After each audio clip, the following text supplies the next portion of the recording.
डिसेंबर 1971. भारत पाकिस्तान या दोन देशांच्या सीमेवर तणाव आणि एक विचित्र शांतता.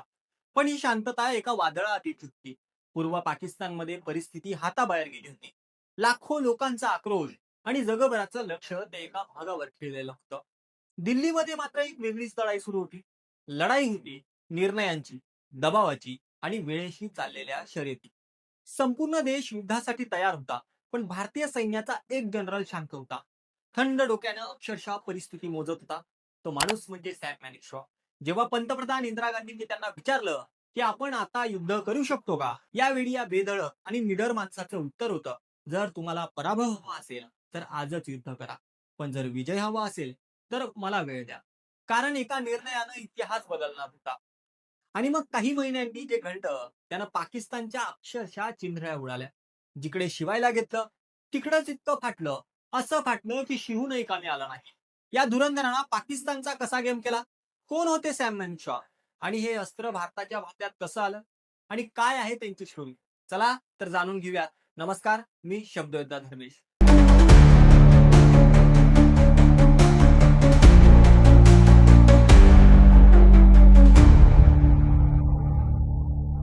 गोष्ट सुरू होते 3 एप्रिल 1914 ला. अमृतसरमध्ये एका पारशी कुटुंबात सॅम मॅनिकशॉ यांचा जन्म झाला. त्यांचे वडील डॉक्टर होते आणि घरचं वातावरण शिक्षणाला प्राधान्य देणारं होतं. सॅमलाही डॉक्टर बनायचं होतं, पण वडिलांनी परदेशात पाठवण्यास नकार दिला. आणि याच वळणावर त्यांनी एक निर्णय घेतला, जो त्यांच्या आयुष्याला पूर्णपणे बदलून टाकणारा होता. घरात शिक्षण, शिस्त, कष्ट यांना खूप महत्व दिलं जात होतं. लहानपणापासूनच सॅम हुशार, खोडकर आणि स्पष्ट वक्ते होते. त्यांना स्वतःलाही डॉक्टर व्हायचं होतं. पण आयुष्यातला एक छोटासा निर्णय त्यांच्या संपूर्ण प्रवासाला वेगळं वळण देऊन गेला.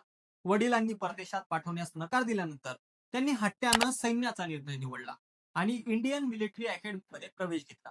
1934 साली ते ब्रिटिश भारतीय सैन्यात अधिकारी म्हणून रुजू झाले आणि तिथून सुरू झाला एक लिजेंडचा प्रवास.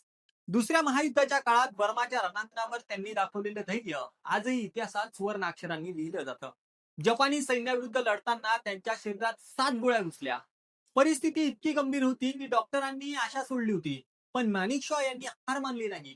मृत्यूच्या दारातून परत येत त्यांनी पुन्हा सैन्यात सेवा सुरू ठेवली. त्यांच्या या शौर्यासाठी त्यांना मिलिटरी क्रॉस या सन्मान मिळाला. आणि त्या क्षणापासून ते केवळ सैनिक राहिले नाही, तर ते प्रत्येक लढणाऱ्या माणसासाठी प्रेरणा बनले. युद्धाच्या धामधुमीतही त्याच्या आयुष्यात प्रेमाने जागा घेतली. त्यांनी सिल्लो माणिकशॉ यांच्याशी लग्न केलं. सैन्याची कठीण, अनिश्चित आयुष्यातही त्यांचं नातं स्थिर, समजूतदार आणि आधार देणारं होतं. एकीकडे रणांगण आणि दुसरीकडे कुटुंब, या दोन्ही गोष्टी त्यांनी अतिशय संतुलितपणे सांभाळल्या. पुढे भारत स्वतंत्र झाल्यानंतर माणिकशॉ यांनी भारतीय सैन्यात विविध महत्वाच्या पदांवर काम केलं. त्यांच्या नेतृत्वात एक वेगळी ताकद होती. ते आपल्या सैनिकांशी केवळ अधिकारी म्हणून नाही, तर माणूस म्हणून वागत. त्यामुळे त्यांच्या नेतृत्वाखालील सैन्य नेहमीच प्रेरित आणि निष्ठावान राहिलं. 1962 मध्ये चीन विरुद्ध भारताला मोठा पराभव पत्करावा लागला. पण या पराभवानंतर सैन्याची पुनर्बांधणी करण्याचं कठीण काम माणिकशॉ यांनी हाती घेतलं. त्यांनी केवळ रणनीती बदलली नाही, तर सैनिकांचा आत्मविश्वास पुन्हा उभा केला. त्या अपयशातून शिकत त्यांनी भविष्यासाठी सैन्य अधिक सक्षम केलं. असं करत असताना प्रत्येक माणसाच्या आयुष्यात संकट संधी बनून येतं म्हणे. आणि अगदी संकटाला वाकवण्याची संधी माणिकशॉ यांच्या जवळ येऊन उभी राहिली. आणि मग आला 1971. पाकिस्तानमध्ये अंतर्गत संघर्ष पेटला होता. पूर्व पाकिस्तानमधील लोकांवर अत्याचार होत होते. लाखो निर्वासित भारतात येत होते आणि देशावर प्रचंड दबाव निर्माण झाला होता. त्यावेळी तत्कालीन पंतप्रधान इंदिरा गांधी यांनी युद्धाचा विचार मांडला. पण माणिकशॉ यांनी शांतपणे, ठामपणे सांगितलं, आता युद्ध केलं तर आपण जिंकणार नाही. हा निर्णय सोपा नव्हता. राजकीय दबाव, जनतेची अपेक्षा आणि आंतरराष्ट्रीय परिस्थिती हे सगळंच त्यांच्या विरोधात होतं. पण त्यांनी घाई केली नाही. त्यांनी वेळ मागितली, तयारी केली आणि योग्य क्षणांची वाट पाहिली. काही महिन्यानंतर जेव्हा सैन्य पूर्णपणे सज्ज झालं, तेव्हा भारतानं युद्धाची सुरुवात केली. पण हे युद्ध केवळ बंदुकीचे नव्हतं. ही होती अचूक नियोजनाची आणि रणनीतीची ताकद. भारतीय सैन्यानं जमीन, आकाश, समुद्र या तिन्ही दिशांनी एकाच वेळी हल्ला चढवला. हवाई दलानं आकाशावर पूर्ण नियंत्रण मिळवलं. नौदलाने समुद्र मार्ग बंद केले आणि भूदलानं वेगानं पुढे जात पाकिस्तानच्या सैन्याला पूर्णपणे वेढलं.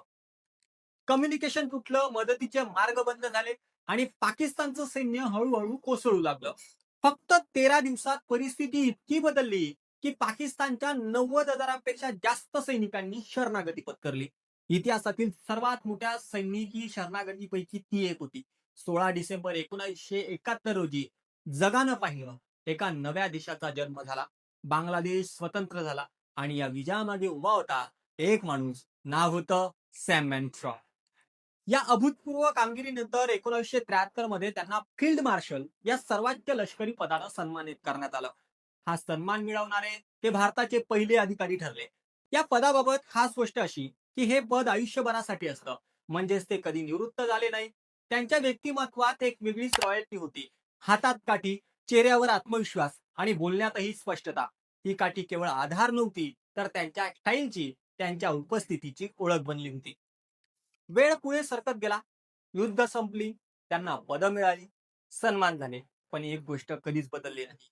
सॅम मॅनिकशॉ यांचा आत्मविश्वास आणि त्यांची ओळख.